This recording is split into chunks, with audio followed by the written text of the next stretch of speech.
also, there is another question about context, which was very exciting for me. That's related to your recent joining this food and eating design lab at Delft. So I was curious because I've never done research in this direction, but I was always curious. Haptics and food. Okay, so I don't know if you did some research already in that direction. Maybe not. It's too early. But if yes, or maybe you have some like hypothetical feelings about about that. Maybe can one enhance the other, or any thoughts? Yeah, so I always sort of jokingly say that this is a hobby that got a bit out of hand. So the focus on food, I like food a lot, cooking and eating out. So I've always had an interest in food, and I had an opportunity to work on this a little bit in a small scale project, exploring the use of projection mapping and all kinds of multisensory technologies to enhance or change the experience with food items. And during the pandemic, I've been collaborating with, and actually prior to the pandemic as well, with a group of people that were interested in what we call commensality. So the fact that people eat together. This is, of course, a very rich social context with a lot of etiquettes, very structured behaviors that are there, like the table setting, the rhythm of eating, etc. So these were things that we were interested in and trying to think of what role do technologies play there. And that, of course, matched very well with what people were doing in the pandemic, is sometimes sharing a meal through a video call application, for example.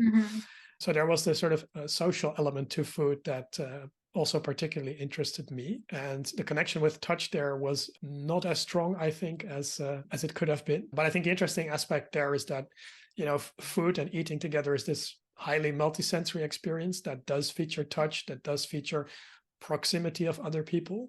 And so I think a major challenge is, can you translate some of these aspects again to a technology mediated setting?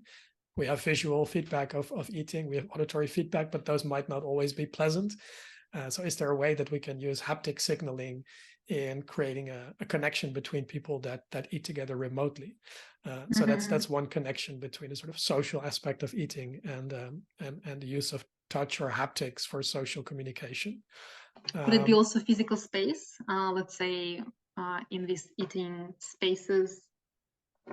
Yeah, very much so. So thinking about the way that you contextualize the dining setting, for example, right? So there's a lot written about these kind of commensality practices. So again, table setting, etiquettes around dinner that are shaped by the location, the physical shape of the table, for example. So one interesting avenue is looking into these kinds of aspects and seeing what can actually be translated through technologies. Another element that's closer to touch, and this is something we've also published about recently, is disgust experiences in food, which are very interesting and very, again, kind of contradictory on one hand. So stinky cheese, for example, is something that smells bad, but because it smells bad, it tastes good. Yeah. And of course, there's many cultural factors playing a role here. But there's also a very strong connection between touch and disgust. So tactile disgust is a very relevant aspect, again, also related to the pandemic, where the fear of transmission through touch also created these kind of disgust experiences. So that line between disgust and touch is quite strong. And of course, in food, it's the touching of the food with your hands, but also the mouthfeel that can be disgusting, right? So that, I think, is another more fundamental but very interesting avenue of research, looking into this aspect of touch in particular. And the connection between disgust and touch, I think, in the social domain is also something that's relatively underexplored, but might be very, very relevant, right? So being creeped out by someone's touch can also elicit this kind of disgust response. I wonder, how do you recruit people for this type of studies?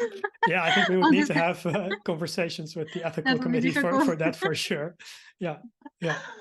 But going back to like food and haptics, or maybe other context on haptics, because it's known that haptics can change perception of other modalities, right? So if let's say you're listening to some like hard rock music, but at the same time touching some soft pillow, fluffy one, then maybe your experience of music will be softer. If your threshold to the rock music is actually, you perceive it as not a soft music, then maybe a soft pillow can help you to perceive it as softer, for instance.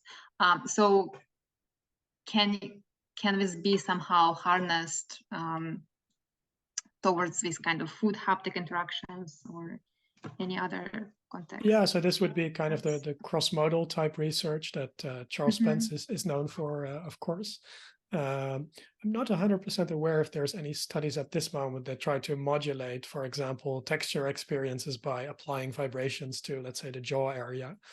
So I do know of the studies that use sound to do that. So modulating the sound of crunchiness to create an experience of stale or fresh crisps in this case.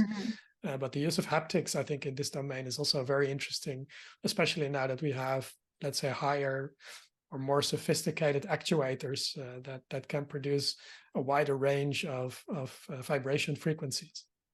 So I think that might open up interesting opportunities for augmenting these kind of eating experiences.